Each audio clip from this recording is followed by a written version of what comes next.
to spend some of her time with us today to go over the property tax referendum, and she'll give you all the details about that.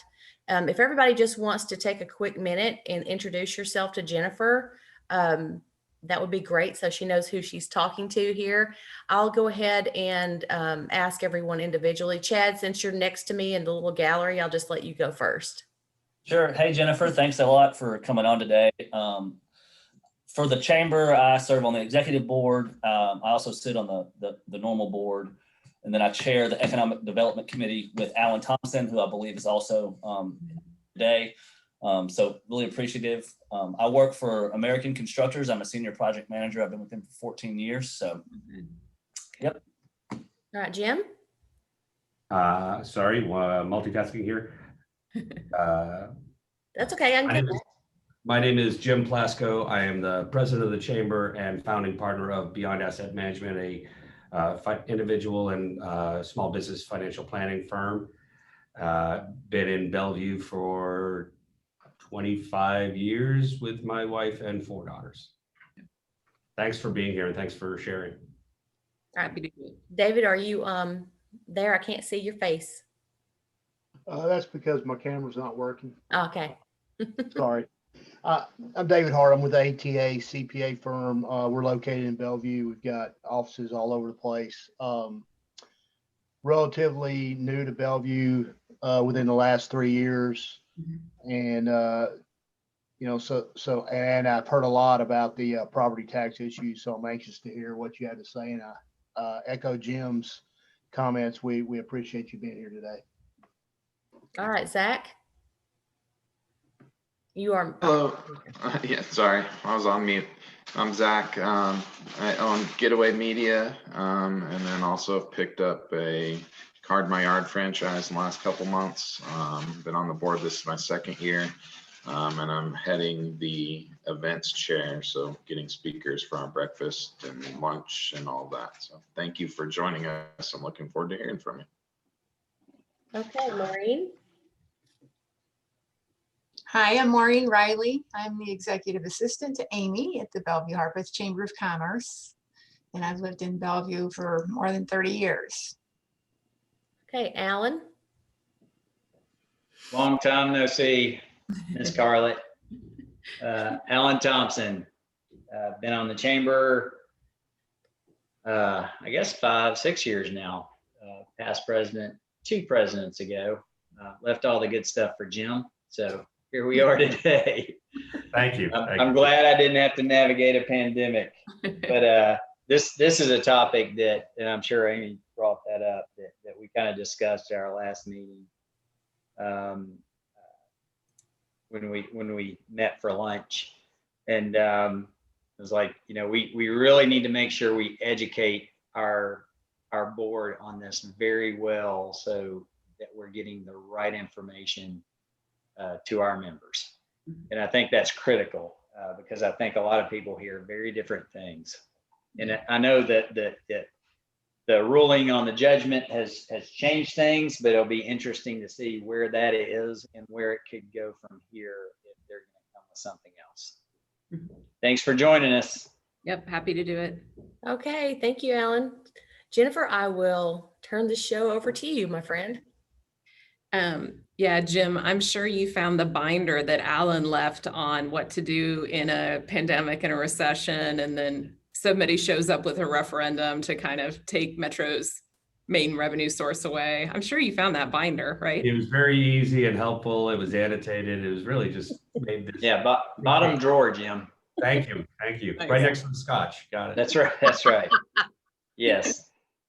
Well, thanks guys for the opportunity. Yeah, I think that with Chancellor Lyle's decision on November 3rd, it's easy to take our foot off the pedal, and it's welcome. Nobody wants to work on this over the holidays. However, I think the sentiment that underlies the initial petition and that made it easy for Mr. Roberts to get those signatures, I think that that sentiment and those concerns remain. So it's worth talking about, because I think some form of this is very likely to come back.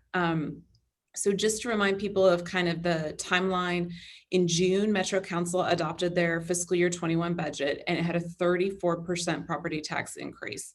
The last time Metro had increased property taxes was in 2012. So it had been some time, and perhaps if we had done it in increments along the way, we wouldn't have needed such a large bite, or they wouldn't have decided they needed that. I should note that the Nashville Area Chamber endorsed the property tax increase, which is, you can imagine, very unusual for us. The chamber worked with the greater Nashville realtors to hire out an independent assessment of Metro's finances. And what they found was that compared to our peer and competitor cities, Metro's expenses were not out of line. Rather, those peer and competitor cities had been incrementally raising their revenues through the different taxes available to them, and Metro had not. And then the other thing that the study found was that Metro had next to no rainy day fund. And that came up during the budget conversation when Metro, their rainy day fund covered 2.5 days of Metro operations, which is just kind of crazy to think about. And so the chamber did endorse that property tax increase, which was not easy for us, but based on that independent assessment, that's where our board felt comfortable. So in late July, local attorney Jim Roberts, acting on behalf of a group called For Good Government, files this petition to amend the charter of Metro through a referendum process, through a vote. And the Metro Election Commission staff confirmed the signatures. Yep, you got to get 10% of the registered voters from the, you have to get the number equivalent to 10% of the registered voters who voted in the most recent general election. So got the signatures, but the Metro Election Commission, that volunteer group, they could not come to agreement as to whether they should put all of the petition, which had 5 parts, or some of it on referendum. So they set a conditional referendum date of December 15th, and they asked the Chancery Court to weigh in. So late October, there was a trial. And then on November 3rd, Chancellor Ellen Lyle Hobbs issued her ruling. And she ruled that the Metro Election Commission could not put the petition on the ballot. She found that each of the 5 component parts was some combination of in conflict with the state constitution, in conflict with state law, or would create internal conflict in the Metro charter, making the actions just unworkable. She also found that when somebody was signing the petition, they assumed it was a package of 5. And so she didn't feel like she could pull out pieces and put some on the referendum and others not on. So she shut it down pretty hard. And she also, in the way she did the ruling, she limited Mr. Roberts' opportunities for appealing. He has to go back and ask her for permission to appeal certain parts of it further up, which is why I think in media accounts afterwards, Mr. Roberts suggested that he would just come back with a new petition and new signatures and address the concerns that were brought up by Chancellor Lyle. Now, note that since the first petition, and now if he does a second one, we've had another general election. And he would now need over 30,000 signatures to meet the threshold for the election commission to say, yes, now we'll weigh whether we put this on referendum or not. So it's a newer threshold for him to have to meet. So then back on the theme of why are we still talking about this then? Just because Mr. Roberts and For Good Government have indicated that they'll bring back another petition. And more importantly, I think the signatures show that there's clearly frustration with the property tax increase, and that frustration isn't going away. It's understandably exacerbated by the fact that we've got the pandemic and recession. And so then to have this large property tax increase in the middle of it all, that underlying frustration with government and with this property tax decision is still there. And so the chamber's taking the position of, hey, we still need to educate people on what were the component parts of that initial petition in case any of those come back on the future one.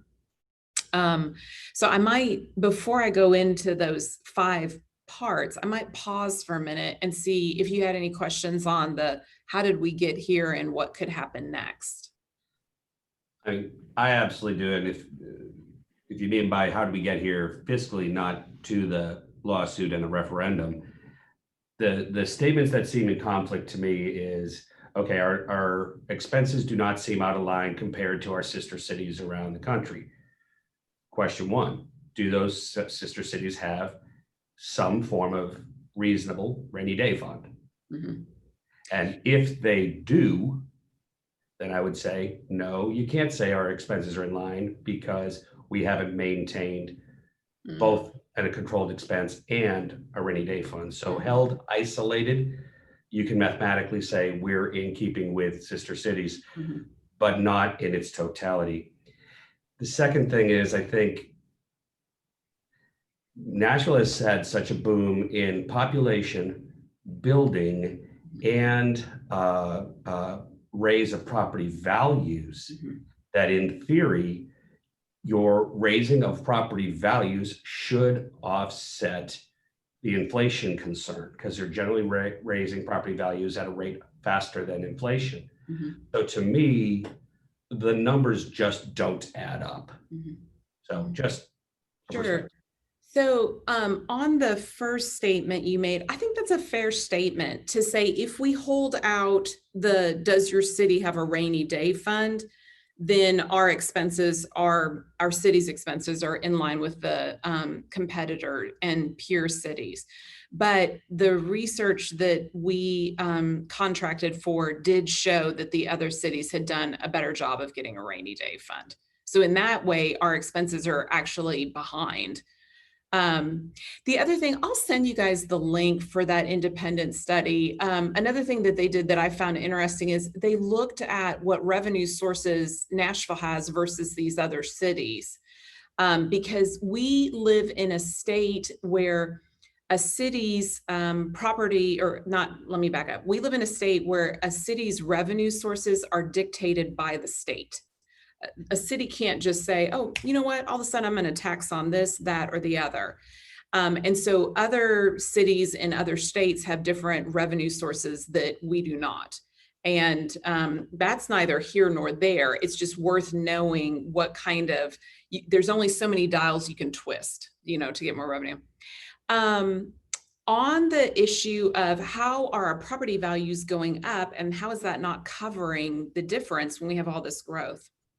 And it comes from the fact that also in Tennessee, when you have a reassessment, it is required that you cannot, a city cannot make a windfall just off the reassessment. So the reassessment says, look, all these property values have gone up. We should have the tax on all that increment, and that's the windfall. And instead, it is required that the rate be dropped back to match what the total, to create the total revenue before. And then if a city wants to take a separate second step to raise their rate and get some money off of that increase, they can. But you're not allowed as a city to do it all in one fell swoop. And the reason being that they wanted the residents of the city to know if their elected officials were choosing to raise that rate and get that new money off that increment of the growth. They didn't want it to just kind of slide under the radar of, oh, well, the revenue went up because the values went up. They wanted the elected officials to have to make a separate second step and go on record doing that. So in 2021, we'll be up for reappraisal again. And when that reappraisal amount comes in and we know how much growth there's been and how much revenue would be generated, the city is required to drop back the rate to stay equal, not gain any more. And then if they want to, the Metro Council can, in a separate action, raise that rate and get more money off of that growth. I'm sorry, I get what you're saying, but at the same time, if you're not, so you're not allowed to make more money, or you're not allowed to have a larger percent than the city's GDP? Well, You have if to not- reduce the rate so that the dollar amount stays equal. then I'm It's sorry. revenue neutral. Yes, Oh, it's I've revenue. heard that expression, but if you raise the tax rate because you said you need more revenue, and then you say, but you can't end up with more revenue because the rule doesn't allow it to come back, that's, You can't get more revenue off the reappraisal. This isn't a reappraisal year. so you just do it in 2 different years to get around the rule. You can do that, or you can do it in 1 year. And traditionally, actually, Jim, the reappraisal has shown how the values go up, and then we go revenue neutral. We drop the rate back down. And then the council takes a separate action and says, well, we're going to harness that growth and we're going to raise the rate. But they didn't do that. They should have, they could have, I'm not going to say should have. They could have done that in 2017, and they could have done that in 2013 with the reappraisal, and they chose not to. So is this a fair statement? Not only should the rate as it's intended right now go up 34, which is, from what I'm hearing, you actually step 2 after the appraisals, but it's going to be an actualized greater than 34% improvement if property values have risen. Yes, so next year we'll do reappraisal. The property values ostensibly will go up, but then that's for the revenue neutral. The city will be required to drop the rate back down. It'll be less than 34%, or the whatever it translates into, $4.15 per raise of 34. So they'll lower that, and then the council will have the choice if they want to raise the rate again. Now, they may find that with the increase in values of the properties that they don't need to. Okay. That's the decision they'll make at that time. But yeah, that revenue neutral piece, and then the fact that there was not the political will to raise it every 4 years as there had been in the past, that is what led us to this moment. Last question, and I'll let you get back on your agenda. A question I get asked a lot, specifically in Bellevue, or technically parts of Bellevue. How is it fair or reasonable that the General Services District, which receives fewer services than the Urban Services District, has a higher rate? You're paying more for less. How is that justified?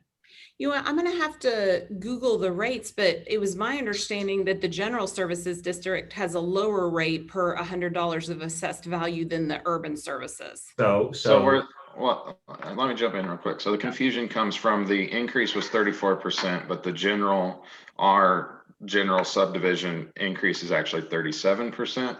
And that comes off because it was a flat dollar increase. They didn't do a percent increase. They did a flat dollar increase. And with ours being cheaper, a dollar increases bigger percentage. That makes sense. Okay. That makes sense. Thank you for explaining that. Yeah, I hadn't thought about it that way either. I didn't realize that. Jennifer, I have a quick question follow-up for you. If, I guess I'm not understanding why they didn't just wait until the reassessment year. I think that they felt, well, the mayor, his proposed budget was saying, we aren't going to make cuts to staffing and within Metro. And so to make that work, he needed to raise the rate this year. That if he had tried to move forward with just the revenues as they were going, he made the argument that he would have had to do significant cuts to Metro, and he wouldn't have generated enough revenue to build a rainy day fund. So it was a decision that he made to reflect his policy priorities. Unlike the average human family who, if you only have so much revenue, you're responsible and you cut your expenses. You don't have the magic to go, I'll just get my neighbors to make up where I'm overspending. No, and we've heard that a lot. Can't believe they didn't do any cuts. Definitely heard that. It does feel dramatically one-sided of, you people pay for what we want and we're not going to take any responsible action on our own part. There's a balance there, and this comes across as extraordinarily one-sided of, we're the government and we'll take what we want. Well, and especially in this moment when so many, like here at the chamber, at your businesses too, we've done layoffs. Yeah. So yeah, I hear you on that one. I'll quickly touch on the component parts of the referendum. So the first one, the one that took up all the air in the room, was the property tax rate. And it would have, if passed, it would have nullified the 34%, which Metro Finance Department indicated would have amounted to a $332 million hit to the city in property tax revenues. Now, where it gets interesting is they put out their property tax bills at the beginning of October. You have to pay it by the last day of February. And then after that, they start assessing interest. But there are enough people that pay their property taxes by the end of the calendar year that it was posing a cash flow issue for the city. And so we saw in early October, the city did a lot of freezes on different things they would have spent money on, including if you were an organization that had either a grant or a contract with them, they suspended all those. And so the chamber has a contract where we are the boots on the ground doing job creation for them in terms of economic development. And that contract was put on hold. And we still don't know if and when that one's coming back. And, you know, grants to nonprofits in health, in welfare, in childcare, in arts, and this and that and the other. So a lot of money that would have flowed out into the city that was put on hold. So that cash flow issue was a big deal for them. It also had an immediate impact in that they started hearing at Metro from their bond agencies, their creditors, and their vendors saying, hey, is this referendum coming? Or are you going to be able to pay your bills? Metro Finance had been seeking to refinance $500 million in Metro debt. In early fiscal year 21, it would have had a $9 million savings to them in fiscal year 21 and $40 million over a 15-year term.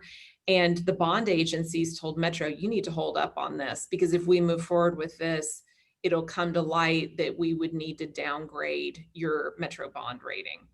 And so they were starting to, the threat of the referendum and the fact that some people might not pay their property tax bill while they waited to see how the referendum played out, that was starting to impact Metro. So then that comes to a head because in Tennessee, the state comptroller is the entity charged with making sure that every county and every city has a balanced budget. So the comptroller is watching, and if they believe that you will not have a balanced budget because you won't have this revenue coming in, they have the right to come in and start making fiscal decisions for the city.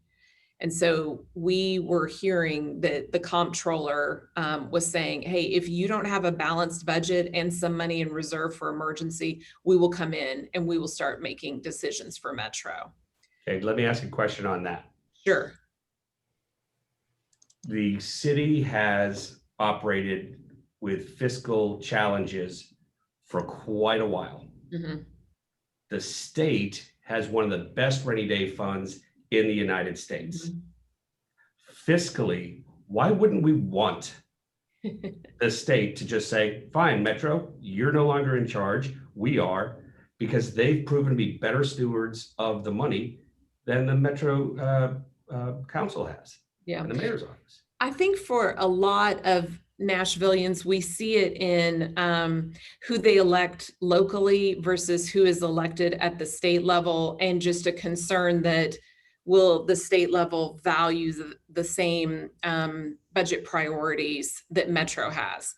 And anyone on this call may feel like, no, I think I'd rather see the state's priorities come out to play in Davidson County. But given that Davidson County generally elects more Democrats, there's a different set of priorities there. So I think that was a lot of what was driving it. Yeah, and that's the balance of the fiscal issues versus the social politics that gets in conflict. Yeah, it's kind of like dad taking the keys away from your car, Jim. You never want that. You never want that, but the fact of the matter is states are sovereign, cities are not. Right. And maybe dad needs to take the keys away from your car. I think that might be also goes back to what she said earlier, that the way our state's set up, that we can't control the city, we have to go through the state. And I think there's a lot of hoops that the state has that affects Nashville, and that if we were able to control ourselves, we would be in a lot better position. Interesting. A couple other parts of it. There was a component part that dealt with sale or lease of metro property. If the referendum had passed, then it would require a supermajority of council members to approve a sale or lease of metro property if it was a small size sale or lease. But if it was sale of property over 5 million or leases exceeding 20 years, the decision would have to be made by voter referendum.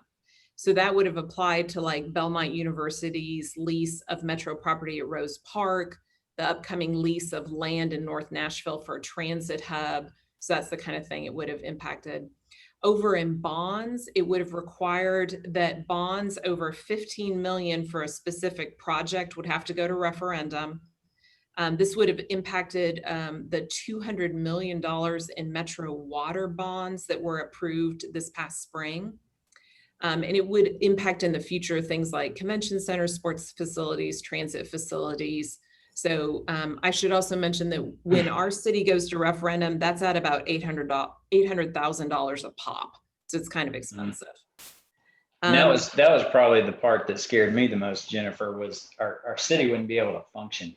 Basically, our hands would be tied and we wouldn't be able to operate properly, which would in turn affect us from an economic standpoint. But the other thing I see with putting all of those restrictions in that referendum, that tells me there's a huge level of trust issues out there between government and people, or at least for 12,000 of those people. But it does indicate there's a trust issue there. So as this kind of moves forward, is the chamber going to play a role, I guess, in from a PR standpoint in helping to reestablish that trust? I don't know. I think we'd like to, but I also have to be really aware of the fact that the city is behind in investments that people in Bellevue and the rest of the county understandably think are realistic investments to expect of their city and from their city. And so the whole question of, well, wait a minute, where's the money going? What is it being spent on? I think it's going to take a long time to rebuild that trust. And it's not made any easier by the fact that now any extra money that Metro has is probably going to go to addressing COVID-19 and recovery, you know? So I think it's going to take a while. We'd like to be part of that. But also we want to make clear with voters, it can feel good to say, no, I reject that property tax increase, but then that impacts services. We polled our members and found that 77% of them said, I need my government at the local level to be functioning well for my business to be successful. And so, yeah. I know, Chad, you had a question regarding that, because the first thing they throw out in, if the referendum passes, well, we'll have to cut school teachers and trash pickup and officers and firemen. And so how much is that legitimate? I'm just saying, could you express how much of that is really legitimate? Because I want people to hear that, and it may not be. I think that some of it is very legitimate. If I think about like water services, they're an enterprise. They bring money in and they cover themselves. They're not going to be cut. Why would you cut something that brings money in? Metro Codes Department is the same way. They net out positive money for Metro. But things like public service or public welfare and like that, and safety and the schools, those are some things you can cut. Can't cut your debt service because, I mean, you're not going to put your city into default. So it's funny when you look at the overall pie for Metro, there's some things you wouldn't cut because they generate revenue. There's some things you can't cut because you'll end up in court and you'll lose. And it starts to just cut away at what is left that you could actually take money away from. So things like parks, Metro Historic, planning, probably cut some over in public works. Those are just where you start seeing stuff like brush pickup and recycling and trash, which will have a different impact out in the GSD. But then I think it would be more like hiring freezes too for things like fire and police. And then they absolutely could cut schools. So there's only so many things you can cut. Because everybody wants to say, oh, you know, if you cut the economic development incentives or you cut affordable housing, those are rounding errors in a $2 billion budget for the city.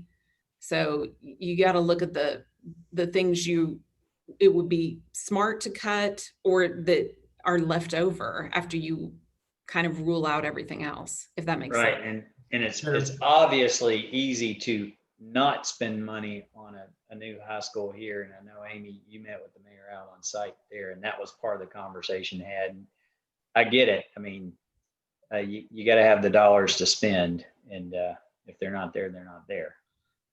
Jennifer and Alan, is it a fair statement?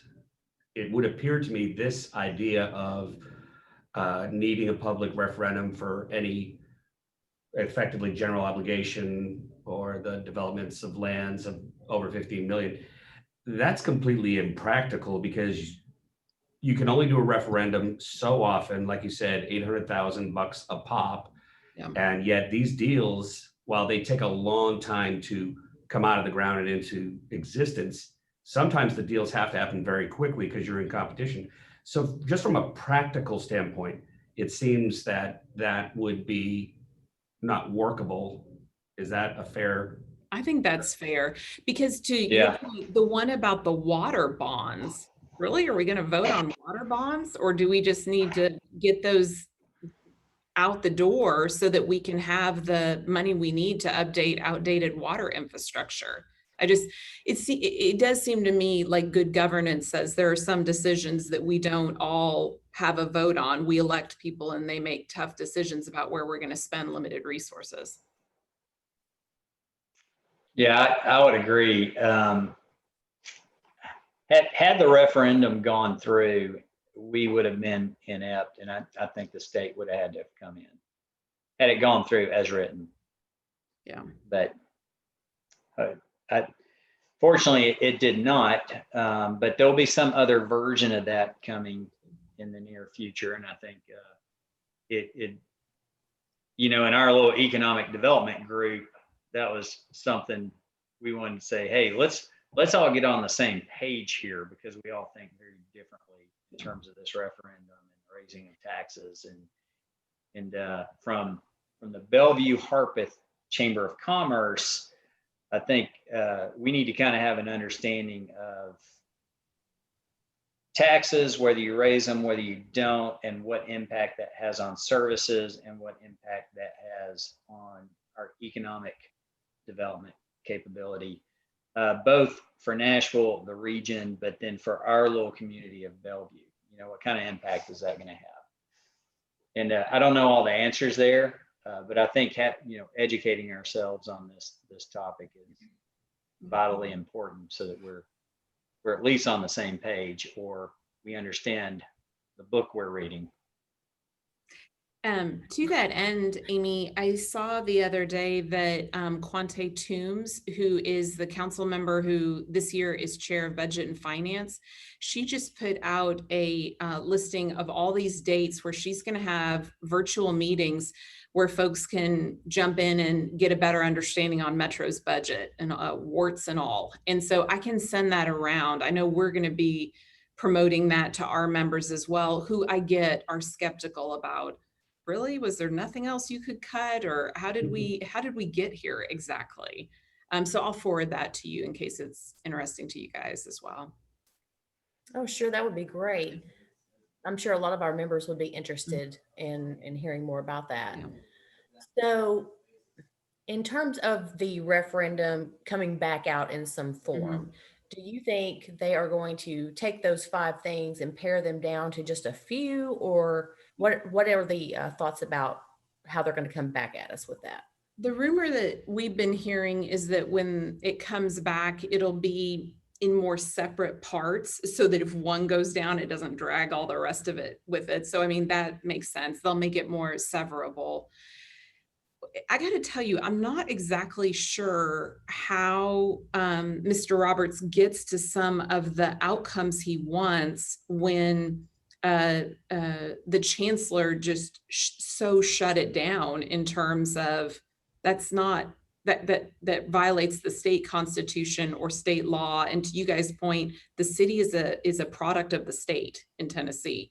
So I don't exactly know how he overcomes some of the criticism she leveled at it. I guess that's what we're going to see. I mean, he can definitely work around some by many of the current parts were retroactive, which just isn't going to fly. So you could stop that, but still like the property tax increase to say, well, prospectively, it's just going to be a certain percent per year.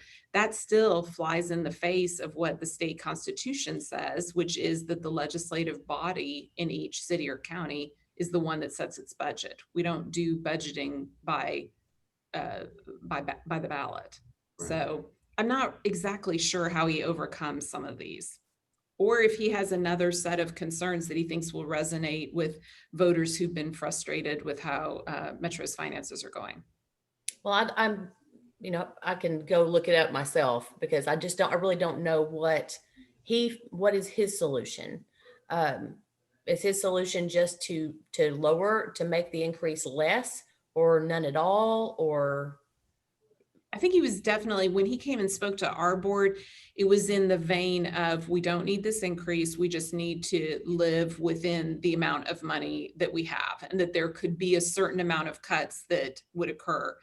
And then when asked, well, what would those cuts look like? What would you recommend? It was a lot of, well, that's why we have elected officials. They can decide what the cuts need to be, but I know that we don't need any additional revenue. Hey, Jennifer, do you know how many signatures they got on the first one? I feel like it was over 20,000 because they didn't need that many, but you usually get the 10% and then you get extra to be a buffer in case any of the signatures are invalid. Yeah, so it sounds like getting 30,000+ would be even a harder challenge, considering that we just went through an election. I know. Kind of over it. They might be. especially after all the mayoral elections, I know. all the stuff we had to deal with. Yeah, we've talked earlier about which of us have kids. I've taken those kids to vote with me more in the past 3 years. They just think that like we vote about every other week. So a lot of voting. Definitely. Is it Thursday? Is it time to vote again? I know, right? It's the It was weekly funny, vote. we didn't take them this last time because we weren't sure how safe it would be. And so we were saying that my husband needed to go in, and my kids were like, well, Daddy, make sure you put in our votes too. And we're like, oh, do we break their heart and let them know that they can't actually vote? Or we just fudged it. We're like, no, okay, we'll put in your vote. Yeah. Does anybody else have any questions for Jennifer? I just like to say thank you. This was very helpful to get an understanding of where you just get the media blitz on whatever they want to tell you, either on the radio or the snippet on the news. And it was really helpful to hear the perspectives that you brought on this. And I'm just grateful that you took the time to share with us. I'm happy to do it. And if you guys walk away, I know I sometimes afterwards, I'm like, wait a minute, how does that one idea fit with this other one? Just feel free to email me or call. It's all good. I'm happy to help.